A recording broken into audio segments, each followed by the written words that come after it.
السلام علیکم ورحمۃ اللہ وبرکاتہ۔ تم مجھے بس شادی کے پہلے 3 سالوں میں 3 بیٹے پیدا کر کے دو۔ اگر ایسا کر دو گی تو رانی بنا کر رکھوں گا، اور اگر ایسا نہ ہوا تو طلاق دے دوں گا۔ شازیہ حیرانی سے اپنے شوہر اکرم کو دیکھ رہی تھی۔ 8ویں مہینے باتھ روم میں شازیہ کا پاؤں پھسلا، فوراً اسپتال لے گئے۔ ڈاکٹر نے غصے سے کہا، آپ اب تک کہاں تھے؟ ماں کے پیٹ میں 3 بچے تھے، اب شاید ایک بھی نہ بچ پائے۔ ڈاکٹر نے پیپر پر سائن کروائے۔ اکرم پریشان کھڑا تھا۔ اچانک آپریشن تھیٹر سے شازیہ کے بلند چیخ سنائی دی، اور اس کے بعد بچوں کی آواز۔ شازیہ ایک انتہائی معصوم، سادہ اور غریب گھرانے سے تعلق رکھنے والی لڑکی تھی، جس کی زندگی کے خواب بہت چھوٹے اور محدود تھے۔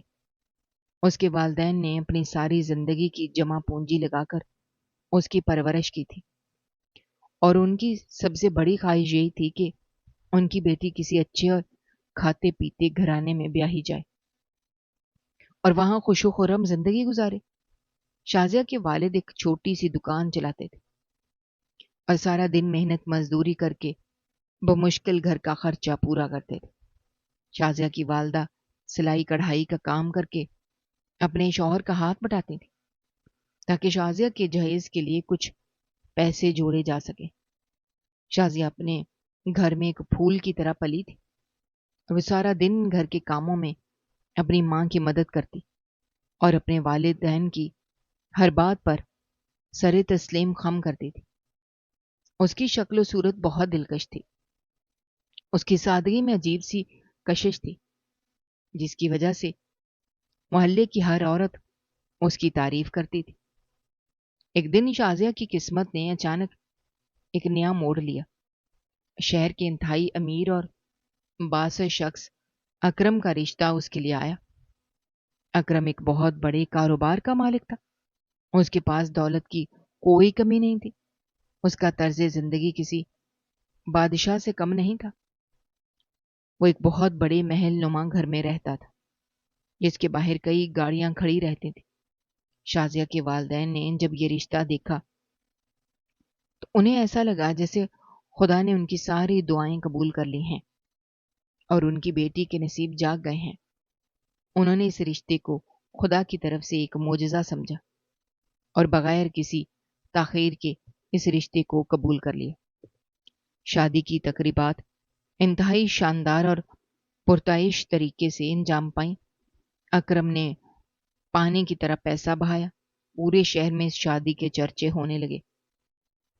شازیہ کے والدین کی آنکھوں میں خوشی کے آنسو تھے کہ ان کی غریب بیٹی آج ایک رانی بن کر اپنے سسرال جا رہی ہے۔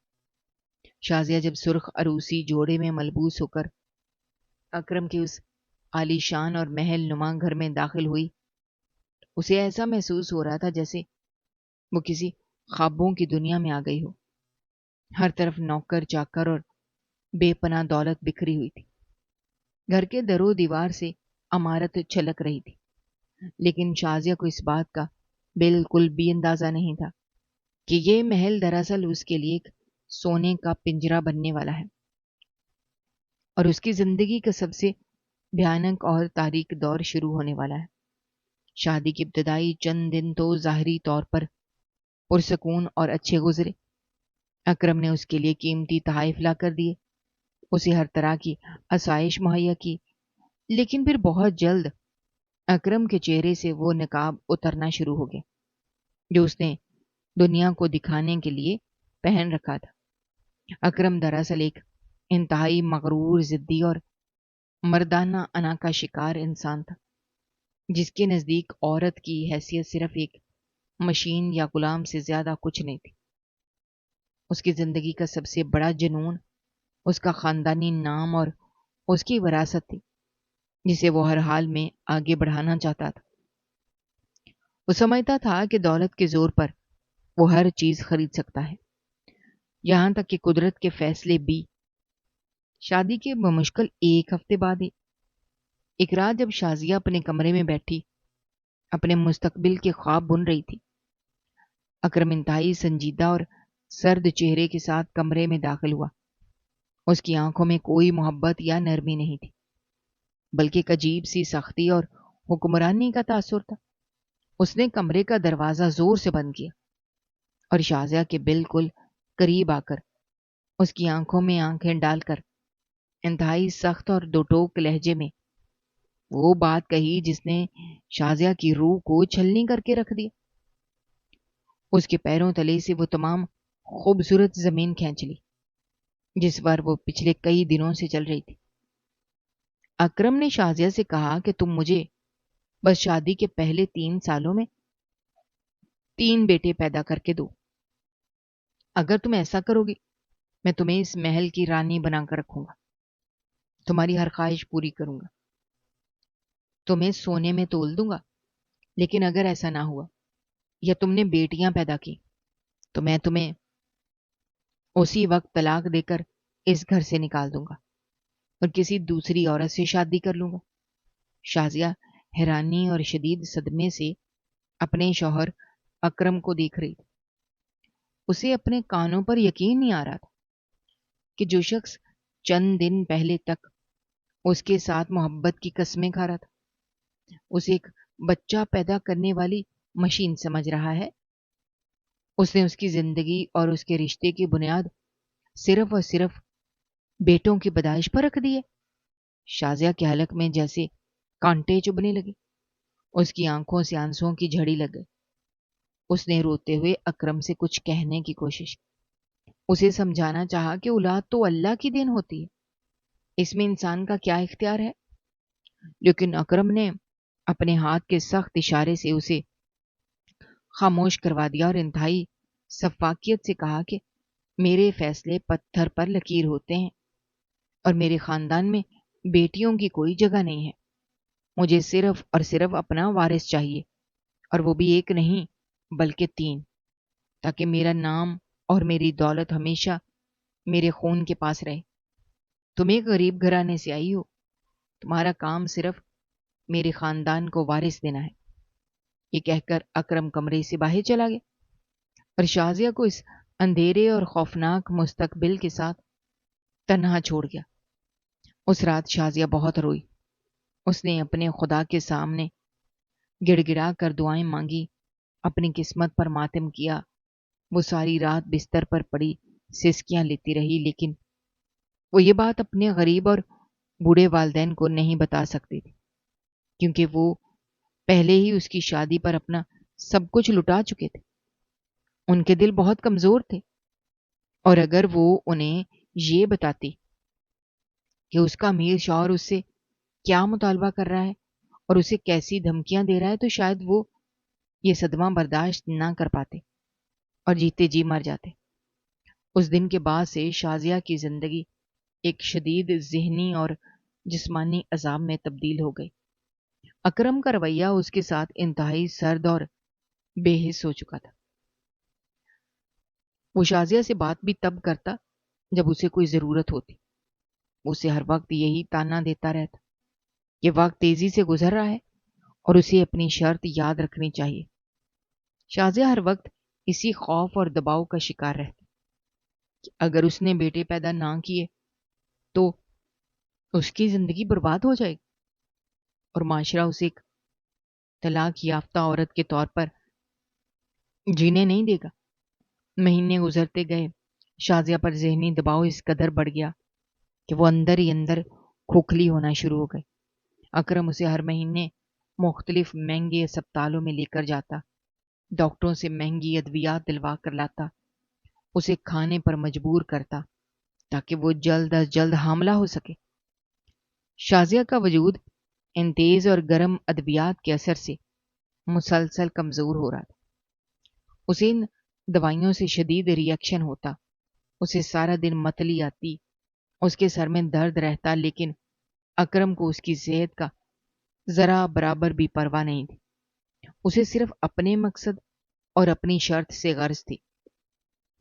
شازیہ کو زبردستی وہ گولیاں اور سیرپ پلاتا اور کہتا کہ اسے ہر حال میں طاقتور رہنا ہے۔ شادی کا پہلا سال اسی کرب، خوف اور دوائیوں کے استعمال میں گزر گیا۔ شازیہ ابھی تک حاملہ نہیں ہوئی تھی۔ اور اکرم کا غصہ، اس کی بدتمیزی دن بدن بڑھتی جا رہی تھی۔ وہ اب شازیہ پر ہاتھ اٹھانے سے بھی گریز نہیں کرتا تھا اور اسے بھانج اور منحوس جیسے غلیظ تانے دینے لگا تھا۔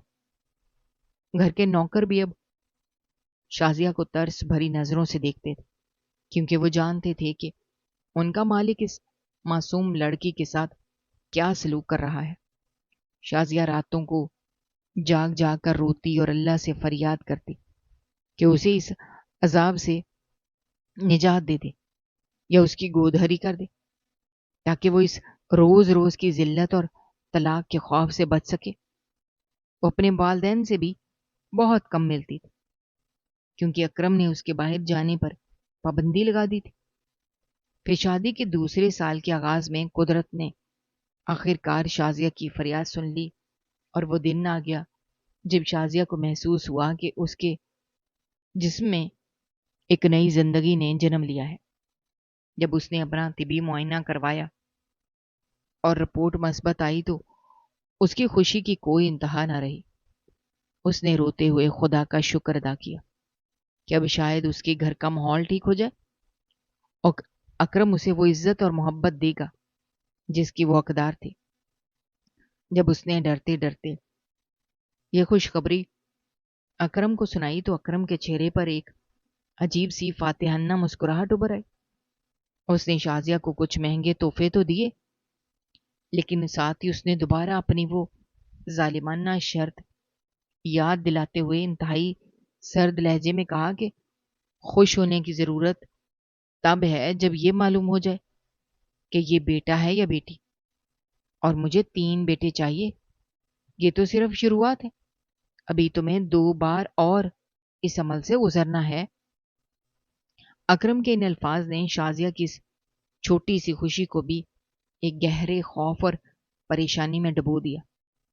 حمل کے ابتدائی مہینے شازیہ کے لیے انتہائی مشکل اور تکلیف دہ تھے۔ اسے مسلسل چکر آتے، کمزوری محسوس ہوتی، اس کی طبیعت ہر وقت خراب رہتی، وہ کچھ کھا پی نہیں سکتی تھی۔ لیکن اکرم کو ان سب باتوں سے کوئی غرض نہیں تھی۔ وہ بس انتظار کر رہا تھا کہ کب الٹرا ساؤنڈ کے ذریعے یہ معلوم ہو کہ شازیہ کے پیٹ میں کیا ہے۔ جب حمل کا 3را مہینہ آیا تو اکرم شازیہ کو زبردستی شہر کے سب سے بڑے اور جدید ہسپتال میں لے گیا تاکہ جدید مشینوں کے ذریعے الٹرا ساؤنڈ کروایا جا سکے۔ شازیہ کا دل خوف سے بری طرح دھڑک رہا تھا۔ وہ جانتی تھی کہ اگر رپورٹ میں بیٹی کا ذکر آیا تو اکرم اسی وقت اسے چھوڑ دے گا۔ ڈاکٹر نے شازیہ کا الٹرا ساؤنڈ شروع کیا۔ سکرین پر دیکھتے ہوئے ڈاکٹر کے چہرے پر شدید حیرت کے تاثرات ابھر آئے۔ ڈاکٹر نے کچھ دیر تک سکرین کو بغور دیکھا، پھر مسکراتے ہوئے اکرم کی طرف دیکھ کر کہا، مبارک ہو، آپ کے ہاں 1 نہیں 2 نہیں بلکہ 3 بچوں کی پیدائش ہونے والی ہے۔ قدرت نے آپ پر ایک ساتھ 3 بچوں کا کرم کیا ہے۔ یہ سنتے ہی اکرم کی آنکھیں ایک شدید چمک اور دیوانگی سے آ گئی۔ اسے لگا جیسے اس کی زندگی کی سب سے بڑی خواہش ایک ہی بار میں پوری ہونے والی ہے۔ لیکن اس نے فوراً ڈاکٹر سے انتہائی بے صبری سے پوچھا کہ مجھے یہ بتاؤ، یہ تینوں لڑکے ہیں یا لڑکیاں؟ ڈاکٹر نے کچھ دیر مزید سکرین کا جائزہ لیا، پھر مسکراتے ہوئے تصدیق کی کہ بظاہر یہ تینوں لڑکے ہی لگ رہے ہیں۔ یہ سنتے ہی اکرم نے خوشی سے ایک زوردار نعرہ لگایا اور شازیہ کی طرف دیکھ کر کہا، دیکھا میری شرط اور میری قسمت کتنی طاقتور ہے، مجھے ایک ہی بار میں 3 وارث مل رہے ہیں۔ شازیہ یہ خبر سن کر سکتے میں آ گئی۔ ایک طرف اسے اس بات کی خوشی تھی کہ شاید اب اس کی طلاق کا خطرہ ٹل گیا ہے، دوسری طرف اس کے اندر ایک عجیب سا خوف اور شدید ذمہ داری کا بوجھ پیدا ہو گیا۔ وہ اکیلی جان 3 بچوں کے بوجھ کو کس طرح برداشت کرے گی؟ لیکن اکرم کو شازیہ کی صحت یا اس کی تکلیف کی کوئی پرواہ نہیں تھی۔ اس نے ہسپتال میں مٹھائیاں بانٹی اور شازیہ کو واپس گھر لے آیا۔ اس دن کے بعد سے شازیہ کی اہمیت گھر میں ایک ملکہ کی طرح ہو گئی۔ لیکن یہ اہمیت اس کی نہیں بلکہ اس کے پیٹ میں پلنے والے ان 3 بیٹوں کی تھی جن کی اکرم کو بے پناہ طلب تھی۔ گھر میں نوکروں کی فوج لگا دی گئی۔ شازیہ کو قدم زمین پر نہیں رکھنے دیا جاتا تھا۔ اسے انتہائی مہنگی اور طاقتور خوراک دی جانے لگی تاکہ بچے صحت مند پیدا ہوں، لیکن یہ سب شازیہ کے لیے کسی جسمانی اور ذہنی اذیت سے کم نہیں تھا۔ اس کا پیٹ وقت کے ساتھ انتہائی تیزی سے بڑھنا شروع ہو گیا۔ 3 بچوں کا وزن اٹھانا کسی بھی کمزور عورت کے لیے ایک بہت بڑا امتحان ہوتا ہے۔ حمل کے 5ویں مہینے تک شازیہ کی حالت یہ ہو گئی تھی کہ اسے سیدھا چلا بھی نہیں جاتا تھا۔ اس کی کمر میں شدید اور جان لیوا درد رہتا تھا۔ اس کے پاؤں سوج کر موٹے ہو گئے تھے اور اسے سانس لینے میں شدید دشواری کا سامنا کرنا پڑتا تھا۔ وہ سارا دن بستر پر پڑی رہتی اور درد سے کراہتی رہتی، لیکن اکرم جب بھی اس کے کمرے میں آتا، وہ شازیہ کی تکلیف پوچھنے کے بجائے صرف اس کے پیٹ پر ہاتھ رکھ کر اپنے آنے والے بیٹوں سے باتیں کرتا اور شازیہ کو دھمکاتے ہوئے کہتا کہ تم خوش قسمت ہو جو میرے 3 وارثوں کو جنم دینے والی ہو۔ اگر تم نے لاپرواہی کی وجہ سے انہیں کچھ بھی نقصان پہنچایا، میں تمہیں زندہ نہیں چھوڑوں گا۔ شازیہ کی راتیں کروٹیں بدلتے ہوئے اور درد سہتے گزرتی تھی۔ وہ اپنے والدین کو یاد کر کے روتی تھی، کیونکہ اکرم نے اسے اپنے غریب والدین سے ملنے پر بھی مکمل پابندی لگا دی تھی تاکہ اس کی توجہ صرف اور صرف اپنی صحت اور اپنے بچوں پر رہے۔ دن مہینوں میں بدلتے گئے اور شازیہ کی حالت دن بدن ابتر ہوتی گئی۔ اس کا وجود گوشت اور ہڈیوں کا ایک ایسا ڈھانچہ بن چکا تھا جس کے آگے ایک بہت بڑا اور بھاری بوجھ لٹک رہا تھا۔ 7ویں مہینے میں شازیہ کی طبیعت اتنی زیادہ خراب ہو گئی کہ ڈاکٹروں نے اسے مکمل طور پر بیڈ ریسٹ کا مشورہ دیا اور اکرم کو سختی سے تنبیہ کی کہ شازیہ کی جان کو بہت خطرہ ہے اور یہ 3 بچوں کا حمل کسی بھی وقت کوئی پیچیدگی پیدا کر سکتا ہے۔ ڈاکٹروں نے کہا کہ شازیہ کا بلڈ پریشر خطرناک حد تک بڑھ رہا ہے، اس کے جسم میں خون کی کمی ہو رہی ہے، اس لیے اس کا ہر لمحہ خیال رکھنا بے حد ضروری ہے۔ لیکن اکرم کی آنکھوں پر اپنے غرور اور بیٹوں کی محبت کا ایسا موٹا پردہ پڑا ہوا تھا کہ اسے ڈاکٹر کی وارننگ بھی کوئی خاص اہمیت نہیں دے رہی تھی۔ وہ بس اسی ضد پر قائم تھا کہ اس کے بیٹے ہر حال میں صحیح سلامت دنیا میں آنے چاہیے۔ اس کے لیے شازیہ کی جان ہی کیوں نہ چلی جائے۔ 8واں مہینہ شروع ہو چکا تھا۔ شازیہ کے لیے اب کروٹ لینا بھی محال ہو گیا تھا۔ وہ راتوں کو جا کر اس چھت کو گھورتی رہتی تھی اور اپنی بے بسی پر آنسو بہاتی رہتی تھی۔ اس کی زندگی ایک انتہائی اندھے کنویں میں قید ہو چکی تھی جہاں اسے صرف اور صرف ایک بچہ پیدا کرنے والی مشین کے طور پر استعمال کیا جا رہا تھا۔ سردیوں کے دن شروع ہو چکے تھے۔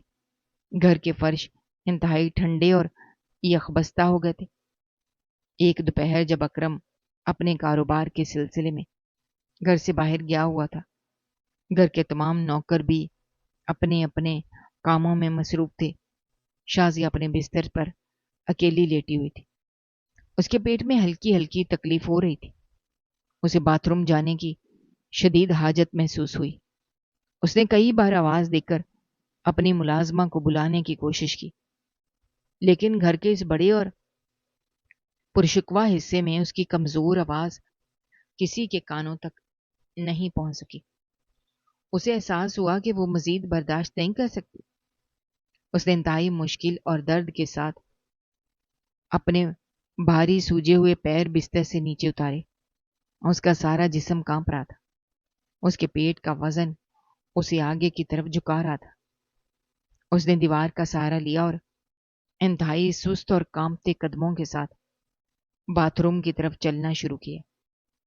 ہر قدم اٹھانا اس کے لیے ایک پہاڑ کاٹنے کے برابر تھا۔ اس کی سانسیں پھول رہی تھیں۔ اس کے ماتھے پر سردی کے باوجود پسینے کے قطرے چمک رہے تھے۔ وہ دیواروں کو پکڑتی ہوئی بالآخر باتھ روم کے دروازے تک پہنچ گئی۔ باتھ روم کا دروازہ کھول کر وہ اندر داخل ہوئی۔ اندر کا فرش کسی وجہ سے گیلا تھا، اس پر پانی گرا ہوا تھا۔ شازیہ کی نظریں کمزوری کی وجہ سے دھندلا رہی تھیں اور وہ اس گیلے فرش کو صحیح طرح سے دیکھ نہیں پائی۔ اس نے جیسے ہی اپنا پہلا قدم اس ٹھنڈے گیلے فرش پر رکھا، اس کا سوجا ہوا بے جان پاؤں بری طرح پھسلا۔ اس سے پہلے کہ وہ خود کو سنبھال پاتی یا کسی چیز کو پکڑ پاتی، اس کا بھاری بھرکم جسم اپنا توازن کھو بیٹھا اور وہ انتہائی دلخراش اور وحشتناک چیخ کے ساتھ سیدھا سخت پتھریلے فرش پر جا گری۔ اس کے گرنے کی آواز اس قدر زوردار تھی کہ پورے گھر میں گونج گئی۔ گرتے اس کے پیٹ کے نچلے حصے میں ایک ایسا شدید اور ناقابل برداشت درد اٹھا جس نے اس کی روح کو اس کے جسم سے کھینچنے کی کوشش کی۔ اس کی آنکھوں کے سامنے اندھیرا چھا گیا۔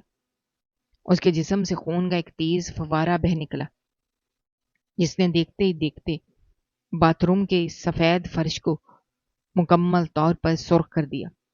شازیہ نے درد کی شدت سے تڑپنے لگی۔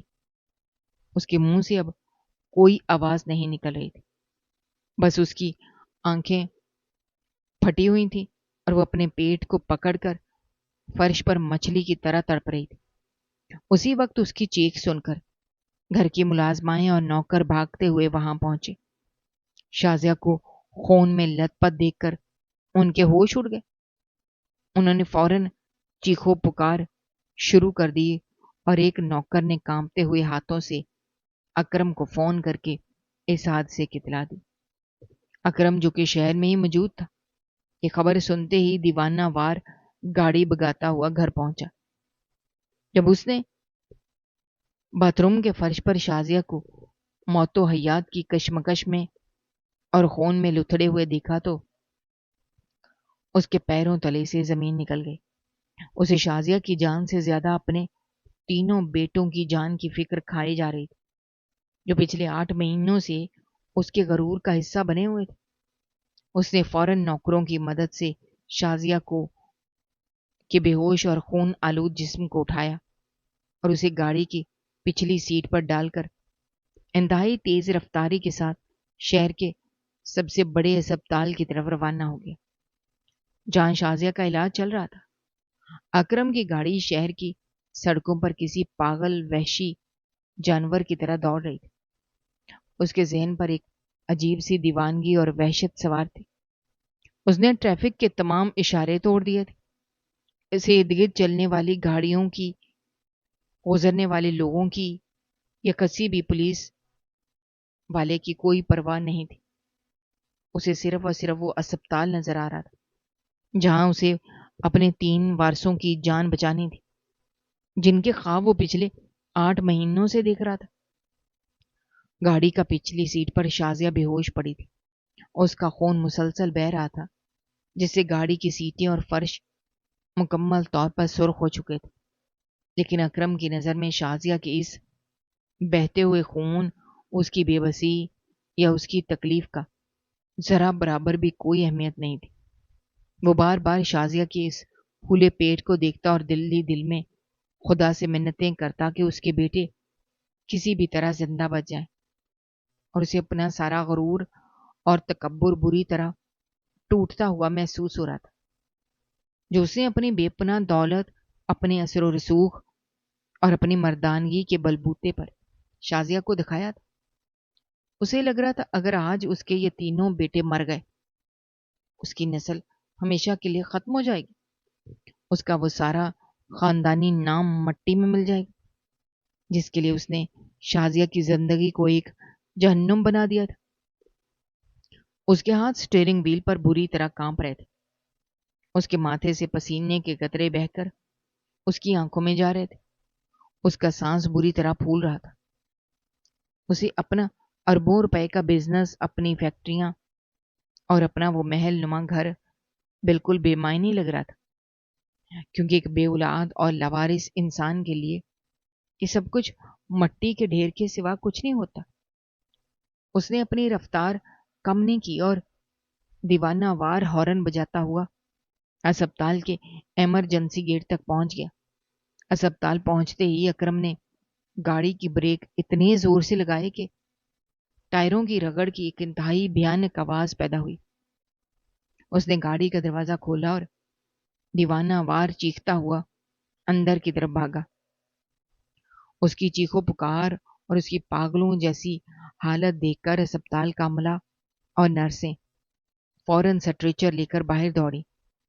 انہوں نے جب گاڑی کی پچھلی سیٹ پر شازیہ کے خون آلود اور بے جان جسم کو دیکھا تو ان کے چہروں پر بھی شدید پریشانی کے تاثرات ابھر آئے۔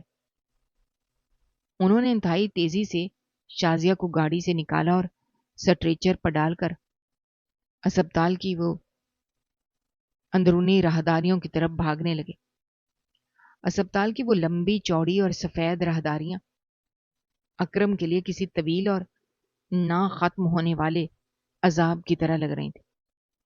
وہ سٹریچر کے ساتھ ساتھ بھاگ رہا تھا، مسلسل نرسوں اور وارڈ بوائز پر چلا رہا تھا کہ اس کے بچوں کو کچھ نہیں ہونا چاہیے، وہ اپنا سارا پیسہ لٹا دے گا، وہ اس پورے اسپتال کو خرید لے گا، وہ سب کو سونے میں تول دے گا، لیکن اپنے تینوں بیٹوں ہر حال میں زندہ چاہیے۔ اسے شازیہ کے زندہ بچنے یا مر جانے سے کوئی غرض نہیں تھی۔ وہ بار بار یہی دہراتا تھا کہ میرے بیٹے کی دھڑکن چیک کرو، ان کی جان بچاؤ، یہ میری نسل کا سوال ہے۔ شازیہ کا خون اسپتال کے اس سفید فرش پر گر رہا تھا اور ایک انتہائی لرزہ خیز منظر پیش کر رہا تھا۔ آپریشن تھیٹر کے بھاری دروازے پر پہنچ کر نرسوں نے اکرم کو سختی سے باہر روک دیا اور شازیہ کا سٹریچر تیزی سے اندر کی طرف لے گئے۔ چندی لمحوں بعد اسپتال کے سب سے سینئر اور قابل ڈاکٹر، جن کا نام ڈاکٹر فریہ تھا، وہ انتہائی تیزی سے چلتی ہوئی وہاں پہنچی۔ ان کے ماتھے پر پسینہ تھا، ان کے چہرے پر شدید غصہ اور پریشانی کے تاثرات واضح تھے۔ وہ ڈاکٹر شازیہ کے پوچیدہ کیس کو پچھلے کئی مہینوں سے دیکھ رہی تھی۔ وہ اکرم کے ظالمانہ اور بے حس رویے سے بھی بخوبی واقف تھے کہ وہ کس طرح شازیہ کو صرف ایک بچہ پیدا کرنے والی مشین سمجھتا ہے۔ ڈاکٹر نے آپریشن تھیٹر کے دروازے کو کھولنے سے پہلے اکرم کی طرف انتہائی غصے اور حقارت بھری نظروں سے دیکھا اور اپنے غصے پر قابو پاتے ہوئے چیختے ہوئے کہا کہ آپ اب تک کہاں تھے؟ آپ کو شرم آنی چاہیے، آپ نے اپنی بیوی کی یہ حالت کر دی ہے۔ ماں کے پیٹ میں 3 بچے تھے اور وہ بھی 8ویں مہینے میں، جو انتہائی نازک اور خطرناک وقت ہوتا ہے۔ آپ نے اس کمزور لاچار عورت کو اکیلا کیوں چھوڑا؟ اسے بیڈ ریسٹ کا کہا گیا تھا، لیکن آپ کی لاپرواہی اور بے حسی نے آج اس کی یہ حالت کر دی ہے۔ اب جس حالت میں وہ یہاں آئی ہے اور جتنا خون اس کا بہہ چکا ہے، اس کے بعد اب شاید ان 3 بچوں میں سے ایک بھی نہ بچ پائے۔ ہو سکتا ہے بچوں کو بچانے کی کوشش میں اس معصوم ماں کی جان بھی چلی جائے۔ ڈاکٹروں کی یہ خوفناک اور 2 ٹوک بات سن کر اکرم کے پیروں تلے سے وہ ساری زمین نکل گئی جس پر وہ کھڑا تھا۔ اس کا سارا غرور اور اس کی ساری انا ایک لمحے میں خاک میں مل گئی۔ اس نے روتے ہوئے ڈاکٹر کے آگے ہاتھ جوڑ لیے، گھٹنوں کے بل گر کر گڑ گڑا کر کہا، ڈاکٹر صاحبہ، میری ساری دولت لے لیں، میرا سارا کاروبار، میرے سارے بینک بیلنس آپ کے نام کر دوں گا، لیکن خدا را میرے بیٹوں کو بچا لیں، میری نسل کو تباہ ہونے سے بچا لیں۔ میری ساری امیدیں، میری ساری زندگی ان بچوں سے وابستہ ہے۔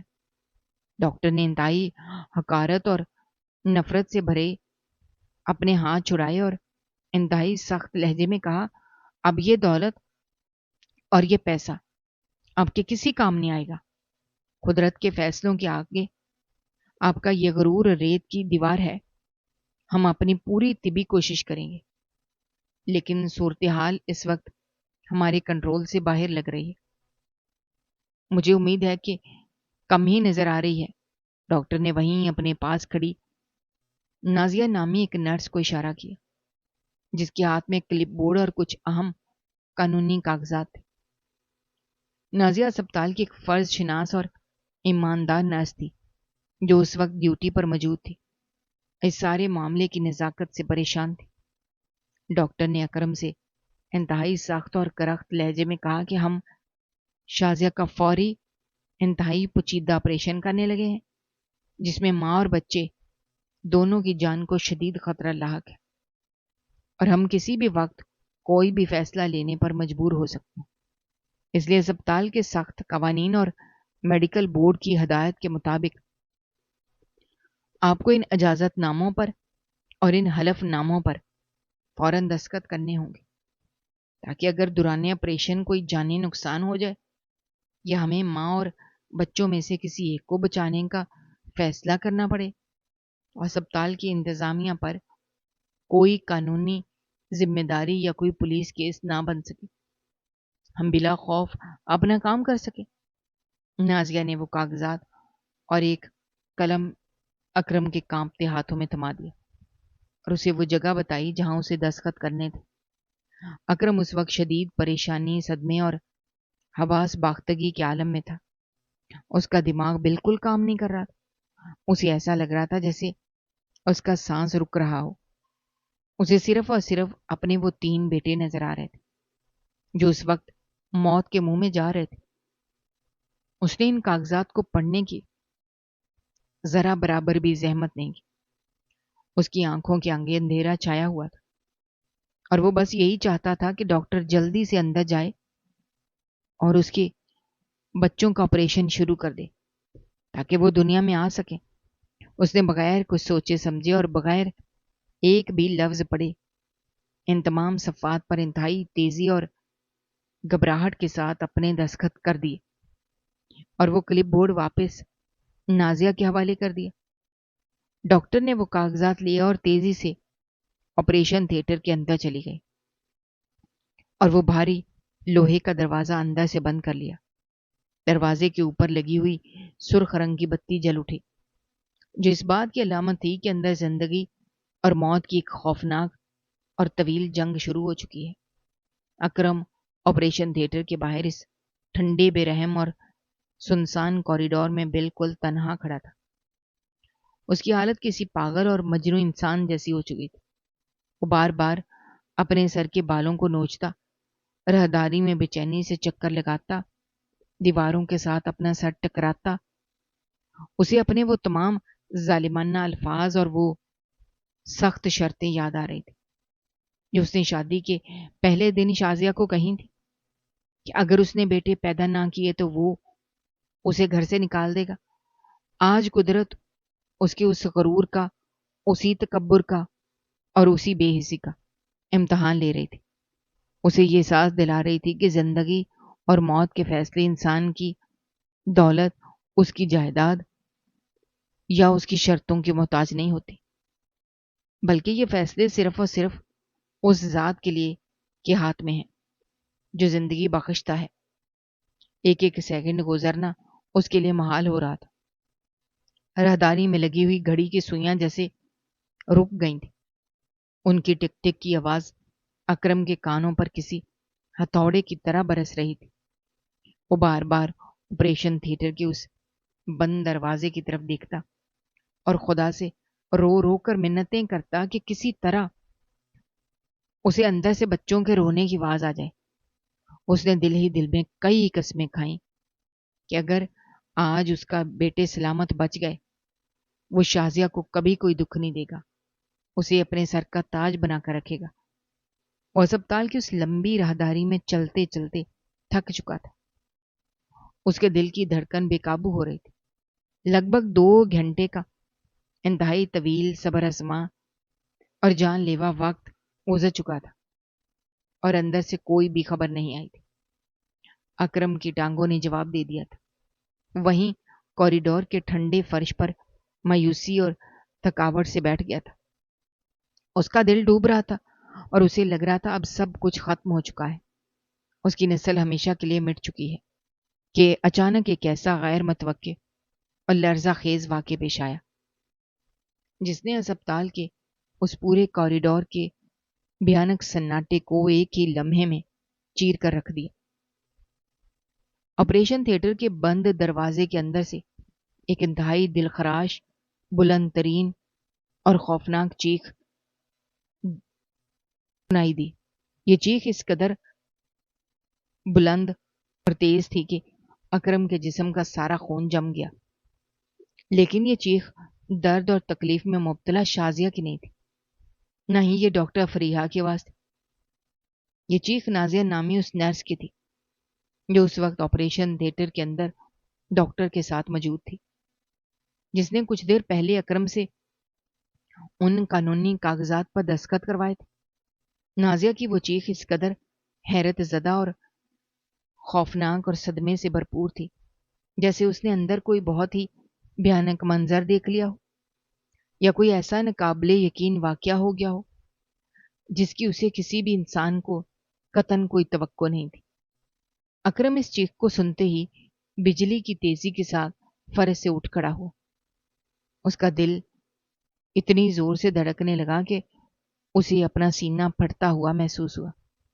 اس سے پہلے کہ وہ اس چیخ کا مطلب سمجھ پاتا یا کوئی رد عمل ظاہر کرتا، اس چیخ کے فوراً بعد آپریشن تھیٹر کے اندر سے یکے بعد دیگرے بچوں کے رونے کی زور زور اور مسلسل آواز گونجتی ہوئی آوازیں آنا شروع ہوئیں۔ یہ کسی ایک بچے کی آواز نہیں تھی، بلکہ واضح طور پر 3 مختلف بچوں کے رونے کی متواتر اور زندگی سے بھرپور آوازیں تھیں جو ایک ساتھ مل کر اس کوریڈور میں ایک عجیب سا اور ناقابل یقین سما باندھ رہی تھی۔ اکرم کے چہرے پر بیک وقت خوشی، حیرت اور صدمے کے ملے جلے تاثرات نمودار ہوئے۔ اسے بالکل بھی سمجھ نہیں آ رہی تھی کہ وہ نازیہ کی خوفناک چیخ پر پریشان ہو یا اپنے بیٹوں کی رونے کی آوازوں پر خوشی کا اظہار کرے۔ اسے مزید 1 سیکنڈ کا بھی صبر نہیں ہوا اور وہ دیوانہ وار اس آپریشن تھیٹر کے بھاری دروازے کی طرف بھاگا۔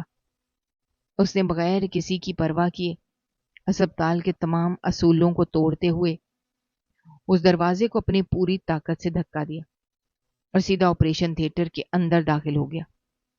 اندر داخل ہوتے ہی جو منظر اس کے آنکھوں کے سامنے آیا، اس نے اکرم کے دماغ کو مکمل طور پر سن کر کے رکھ دیا۔ اس کے پیروں تلے سے وہ زمین ہمیشہ ہمیشہ کے لیے کھسک گئی جس پر وہ پچھلے کئی سالوں سے انتہائی غرور، تکبر اور طاقت کے نشے میں کھڑا تھا۔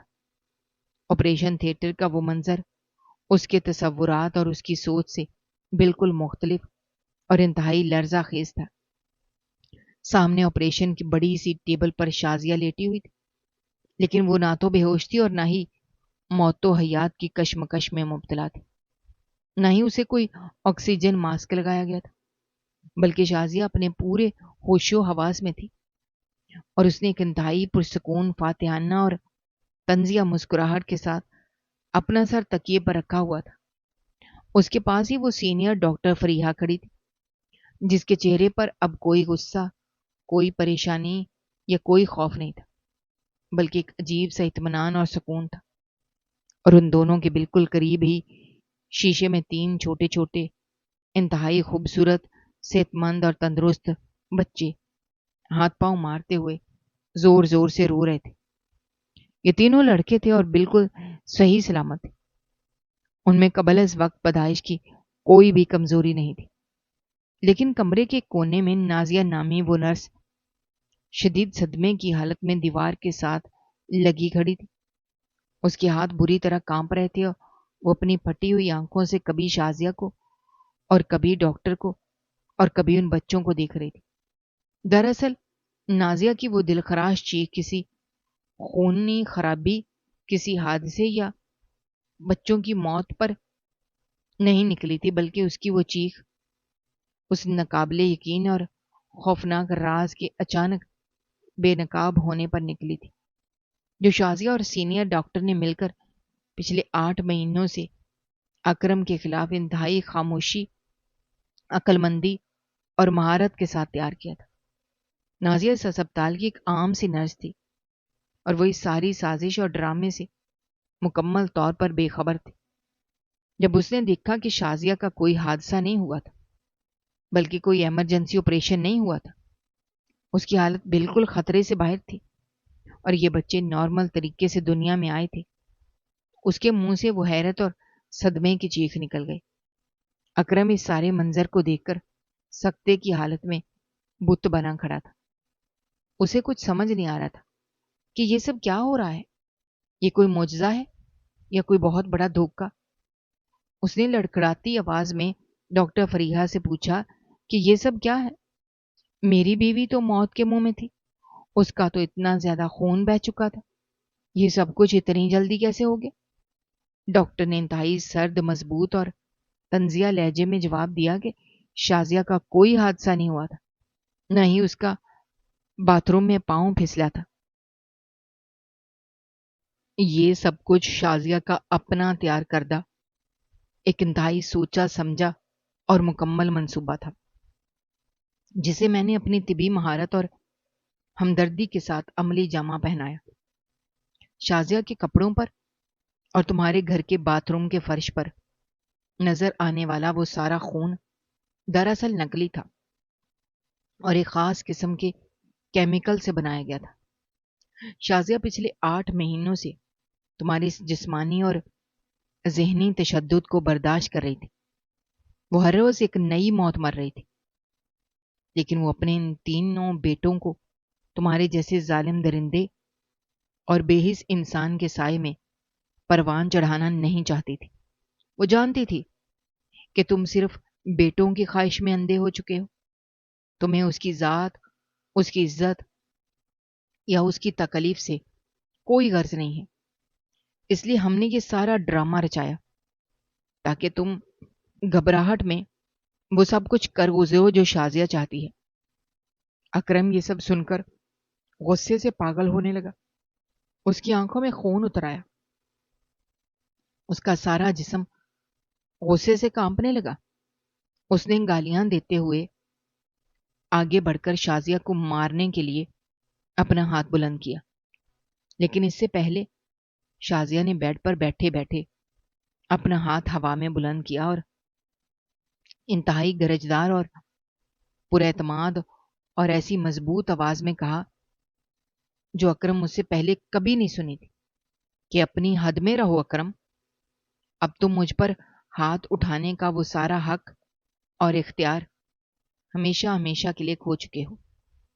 شازیہ نے اپنے سرہانے کے پاس پڑے ہوئے اس کلپ بورڈ کی طرف اشارہ کیا جس پر اکرم نے کچھ دیر پہلے کوریڈور میں انتہائی گھبراہٹ میں دستخط کیے تھے۔ شازیہ نے مسکراتے ہوئے کہا، تم نے باہر جن کاغذات پر بغیر پڑھے اپنے دستخط کیے ہیں وہ ہسپتال کا کوئی اجازت نامے یا میڈیکل حلف نامے نہیں تھے، بلکہ وہ میرے وکیل کے خصوصی اور تیار کردہ خلا کے کاغذات، طلاق نامے، 3 بچوں کی مکمل قانونی کسٹڈی کے کاغذات، جن پر تم نے اپنے ہوش و حواس میں اپنے دستخط کر دیے ہیں، اور اب قانونی طور پر ہمارا رشتہ ہمیشہ کے لیے ختم ہو چکا ہے، اور یہ تینوں بچے صرف اور صرف میری ملکیت ہیں۔ یہ سنتے ہی اکرم کے دماغ میں ایک زوردار دھماکہ ہوا اور اسے ایسا لگا جیسے کسی نے اس کی ریڑھ کی ہڈی توڑ دی ہو۔ اس کی وہ ساری دولت، اس کا وہ سارا غرور اور اس کی وہ شرط جو اس نے شادی کی پہلی رات شازیہ کے سامنے رکھی تھی، وہ سب کچھ ہی لمحے میں خاک میں مل گیا۔ اس نے چیختے ہوئے کہا کہ تم ایسا نہیں کر سکتی، تم ایک غریب اور جاہل عورت ہو، تم میرے وارثوں کو مجھ سے نہیں چھین سکتی۔ میں عدالت میں جاؤں گا، میں پوری دنیا کو خرید لوں گا، میں تمہیں زندہ نہیں چھوڑوں گا، تم سب فراڈی ہو۔ لیکن شازیہ نے انتہائی سکون اور طمانینت کے ساتھ جواب دیا کہ تم اب کچھ نہیں کر سکتے۔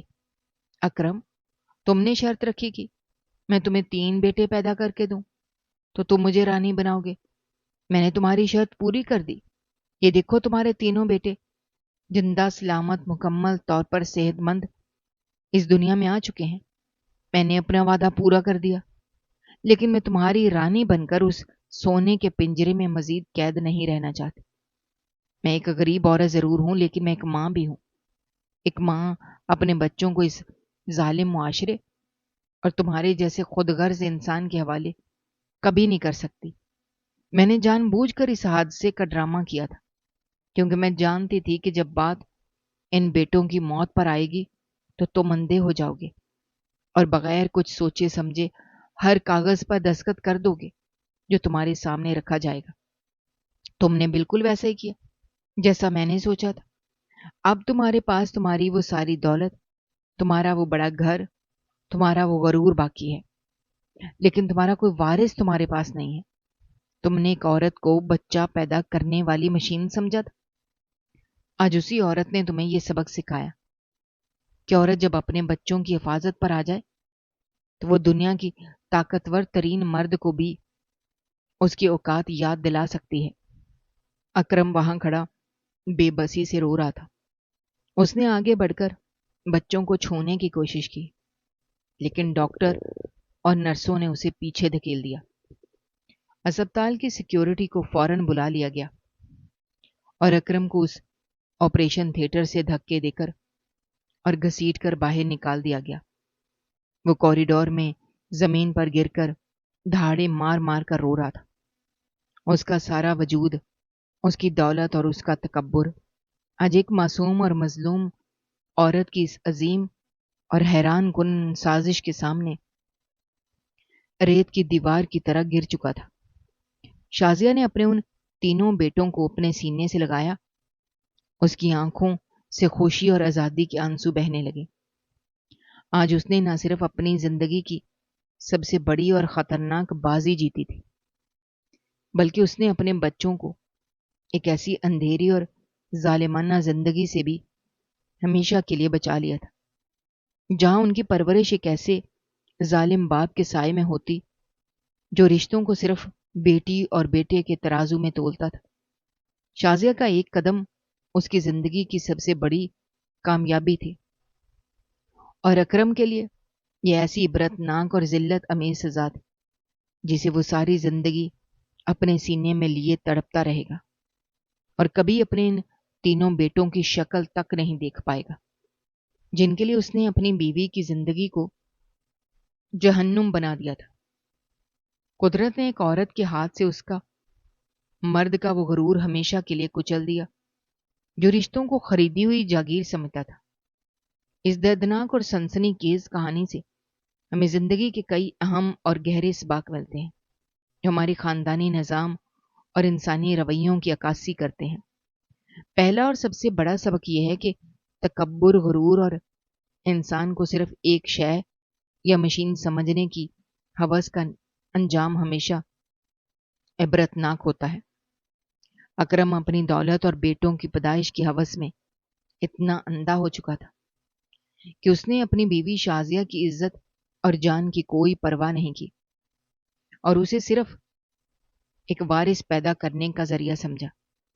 مگر قدرت کا قانون اٹل ہے کہ ظالم کا غرور زیادہ دیر قائم نہیں رہتا اور اسے اسی کے بنے ہوئے جال میں گرا دیتا ہے۔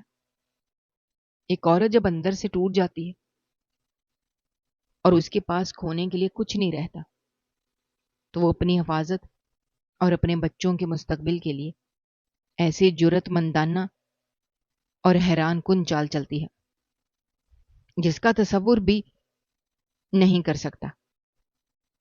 شازیہ نے اپنی بے بسی کو اپنی طاقت بنایا۔ انتہائی خاموشی اور عقل مندی سے اکرم کے اس تمام گھمنڈ کو مٹی میں ملا دیا۔